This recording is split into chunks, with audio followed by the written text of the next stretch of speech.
It's been 3,000 years.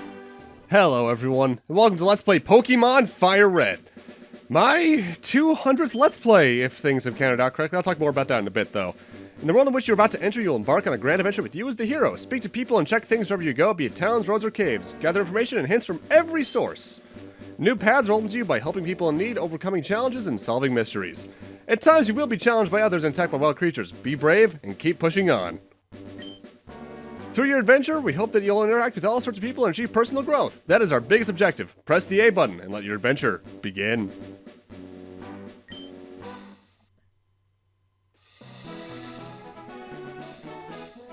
Hello there. Glad to meet you. Welcome to the world of Pokemon. My name is Oak. People affectionately refer to me as the Pokemon Professor. This world is inhabited far and wide by creatures called Pokemon. For some people, Pokemon are pets. Others use them for battling. As for myself, I study Pokemon as a profession. But first, tell me a little about yourself. Now tell me, are you a boy or are you a girl? Let's begin with your name. What is it? Well, if you've been watching this channel for any amount of time, you'd know my name is Kyle. As I will be using, I used red in my original yellow LP back when, but not here. Right, so your name is Kyle. Yes. This is my grandson. He's been your rival since you both were babies. And what was his name now? None of these, because I'm not going with Gary or Green, I'm going with the American Standard Blue for him, just because consistency at this point, really. Was it Blue? How do you forget your grandson's name? That's right, I remember now. His name is Blue. Kyle, your very own Pokemon legend is about to unfold. A world of dreams and adventures with Pokemon awaits. Let's go! And 6 years later, more or less, here we are. It's been a while since I did a Pokemon game. The last one I did was uploaded in February of 2014, and that was Red Rescue Team. Starting off, though, I do want to access the item storage, because with every game, usually there is a free potion for you in there, which heals 20 HP to your Pokemon party when we eventually get some. But, yeah, this is my 200th Let's Play. Sort of. That number doesn't count my original Mega Man 6 run, which is the only LP I've ever deleted. And games where there's multiple playthroughs, I'm counting as one game in total. For instance, Sonic 3 and Knuckles.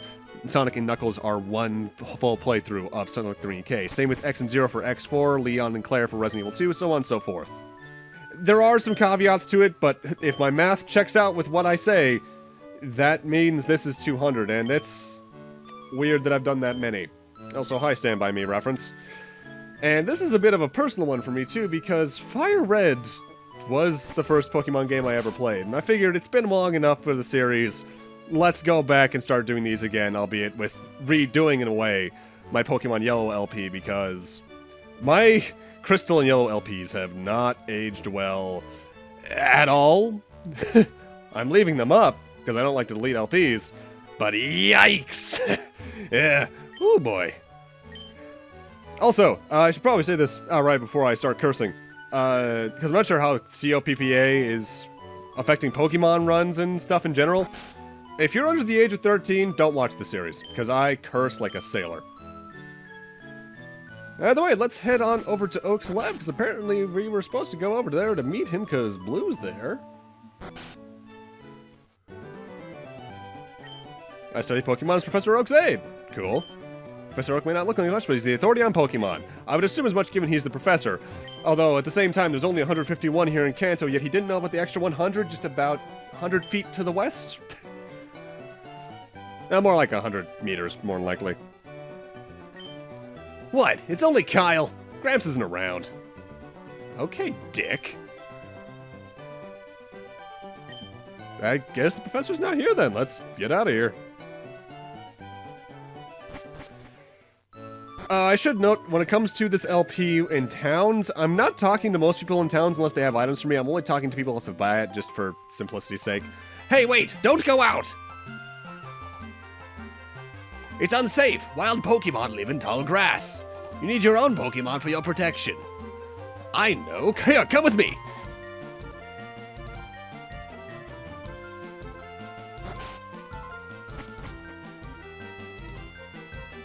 Okay, then. Gramps, I'm fed up with waiting. Blue? Let me think. Oh, that's right. I told you to come. Just wait. Here, Kyle. There are 3 Pokemon here. Haha! The Pokemon are held inside these Pokeballs. When I was young, I was a serious Pokemon trainer. But now, in my old age, I only have these 3 left. You can have one. Go on, choose. And here we get to pick our starter. Hey, Gramps, no fair. What about me? Be patient, Blue. You can have one, too. Now, there are 3 you can take here. Bulbasaur has a relatively easy early game, but then it kind of stales out from there around a medium difficulty. Nothing too hard. Squirtle's kind of back and forth depending on where you're going in the game, but if you know me at all, you know I am a fire starter exclusively, and that means I'm going with Charmander, whose early game can be a bit tough, but it generally has an easier mid and late mid game. So let's take ourselves a Charmander, and if you also know me at all, you know that I always name my fire starter the exact same thing. This is Blaze. Which is really awkward because Charmander's ability, if I'm recalling, is Blaze. I'll take this one then. Okay, you took the Squirtle. I see what you're doing there. My Pokemon looks a lot tougher than yours. Okay then, guess I'll just leave. If a wild Pokemon appears, your Pokemon can battle it. With it at your side, you should be able to reach the next town. Wait, Kyle, let's check out our Pokemon. Come on, I'll take you on. And time for our first Pokemon battle, which, unlike the version of this game on the Game Boy Color, actually has a bit of tutorial elements to it.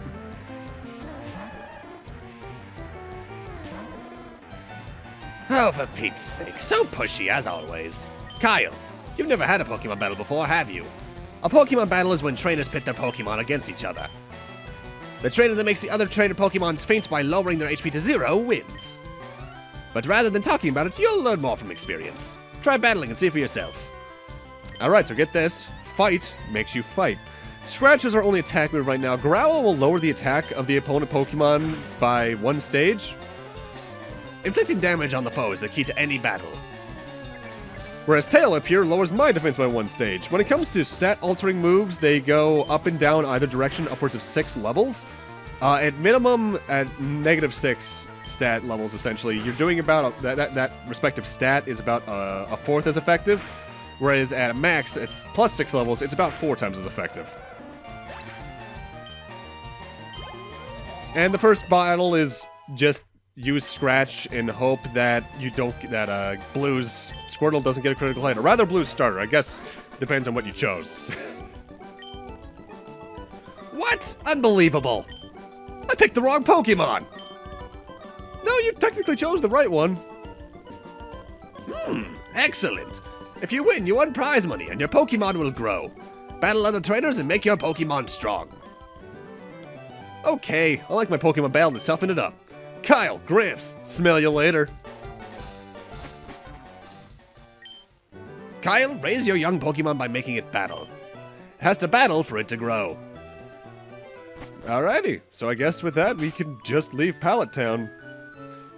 Should probably say goodbye to our mother, though, just being a good kid, because we're not 10. I think Red and Blue are technically older than Ash ever is. I think the 10-year-old thing was just a thing for the anime. Also, your mom, from this point onwards, will act as a Pokemon Center here for Pallet Town, which is essentially a healing point. With that, let's head north into Route 1, where we can run into our first random battles. Whenever you're in tall grass, you risk running into a random battle like this one against a Rattata. This thing's a normal type Pokemon, which means it's only technically weak against one type fighting. Because the reason Blue chose a Squirtle is because it is strong against my Charmander. Pokemon, for those not in the know for whatever reason, works on a bit of a rock, paper, scissors effect. Each Pokemon has typings to it, and so do their moves that are effective and less effective against different types. For instance, Squirtle's water type, which means its water type attacks would be more effective on my fire type Charmander. However, if I chose Squirtle or Bulbasaur for that matter, it would be the inverse. The Bulbasaur's grass type would be more effective against my Squirtle. That's information that basically everyone knows, yes, but If you're new to this channel, I try to be informative with every game I play, so I need to probably bring that up at the start of every Pokemon game, as redundant as it might be. You might have seen there, I edited that battle out. The way I'm handling random battles in this game is... Oh, by the way, Blaze learned Ember in that last battle there. That's the first Fire-type move. It's not too strong, but it can leave a burn, which is a status ailment I'll talk about when it first happens on screen. And it also is interesting in that since it's Fire-type, we get what's known as a same-type attack bonus on that attack. So now it'll do 1.5 times damage. So instead of being like 40 power, it's 60 power. And here we have Pidgey, who is a flying type. Not too notable otherwise, though. Being this low level, it's not going to stand much chance against you. It's only weak against electric type and rock and ice, I think? Not that you can have those at this point. Anyway, going back to the random battles thing. If it's a Pokemon we fought before, I'm editing out in total. The main way this LP is going to progress is that whenever we reach a new route or area, I'll talk about the Pokemon you can encounter in it. If I run into something for the first time, I will show it off. Otherwise, if we've seen it before in a trainer battle or otherwise, we'll skip past it. And that'll go into more what we do with the trainer battles, but that's not going to be talked about until next part. And this is a Pokemon Center. They have free healthcare for Pokemon. It's free healing point whenever you need it. If you ever get KO'd in battle, and by that I mean if whatever amount of Pokemon you have are defeated, you are sent to your most recent Pokemon Center / healing point. So in the case, for some reason, Blaze got knocked out back on Route 1, I would have been sent back to my house. This is the PC. This not only allows you to access your PC and your storage stuff, but also someone's PC, which is essentially a storage system. But again, we'll talk more about that when it becomes relevant. For now, let's just head over to wherever we need to go. In this case, we actually need to head to the Mart here in the town. Most of the early game NPCs are just explaining minor mechanic stuff, by the way. Hey, you came from Pallet Town? You know Professor Oak, right? His order came in. Can I get you to take it to him? Sure. Right, I guess we could just go from here. Pokey Mart, it's the shop of the game. There's one of these in every town. They have items you might want. Potions, status curing items. When we eventually start catching Pokemon, you can buy Pokeballs in here. Fairly rudimentary stuff. It's Pokemon. It's arguably the most simplistic RPG, but also in terms of the mathematics behind the scene, one of the most complex because they do some serious formulas in this game series. Whenever you see legends like this, they are one-way shortcuts back down a pathway. This will often lead you towards other items or just a way to quickly get back to an entrance or exit, really. So let's deliver that parcel over to Professor Oak. Normally I would cut that kind of stuff out, but since it's part 1, I figured let's just see it all. Oh, Kyle, how is my old Pokemon? Well, it seems to be growing more attached to you. You must be talented as a Pokemon trainer. What's that? You have something for me? Yeah, did you forget this came in? Do you not have a phone? Ah, it's the custom Pokeball. I had it on order. Thank you. Gramps! I almost forgot. What did you call me for? Oh, right. I have a request for you two. On the desk there is my invention, the Pokedex. It automatically records data on Pokemon you've seen or caught. It's a high-tech encyclopedia. Kyle and Blue, take these with you. Cool. You can't get detailed data on Pokemon by just seeing them. You must catch them in order to obtain complete data. So, here are some tools for catching wild Pokemon. And we get our first set of Pokeballs. When a wild Pokemon appears, it's fair game. Just throw a Pokeball at it and try to catch it. This won't always work, however. A healthy Pokemon can escape. You have to be lucky. To make a complete guide on all the Pokemon in the world, that was my dream. But I'm too old. I can't get the job done. So I want you two to fulfill my dream for me. Get moving, you two. This is a great undertaking in Pokemon history. All right, Gramps, leave it all to me. Kyle, I hate to say it, but you won't be necessary for this. I know. I'll borrow a town map from my sis. I'll tell her not to lend you one, Kyle. Don't bother coming around to my place after this. Dick. Pokemon around the world wait for you, Kyle. So yeah, as he said, you can catch Pokemon in the wild. The higher their HP is if you throw a Pokeball at it, the less likely they are to catch, though it is technically possible. Either way, because I don't like the blue, let's immediately disobey his order and talk to his sister here, Daisy. I think that's her name. And she will give us a town map, which, get this, it's a map. If we check it in the key items pocket of our bag, we can take a look at the world map for the Kanto region. Notable though, oh by the way, there's our Pokeballs. This game, well technically Gen 2 introduced this, you can register a key item to the select button, so that whenever you press it, that item will come up. There's only really 1 or 2 items you should really ever set to that though. Technically 3, I guess. And this is Kanto. We're going to be going all across this during this LP, however long it is, I don't know yet. I've only recorded the first 5 parts worth of footage. But with that, I'm going to need to end this off here. Thank you guys for watching, and in part 2, we're actually going to start back in Viridian City, just to make a little bit of time skipping there. And then we're going to go not only catch our first Pokemon, but start our journey off properly. See you guys then.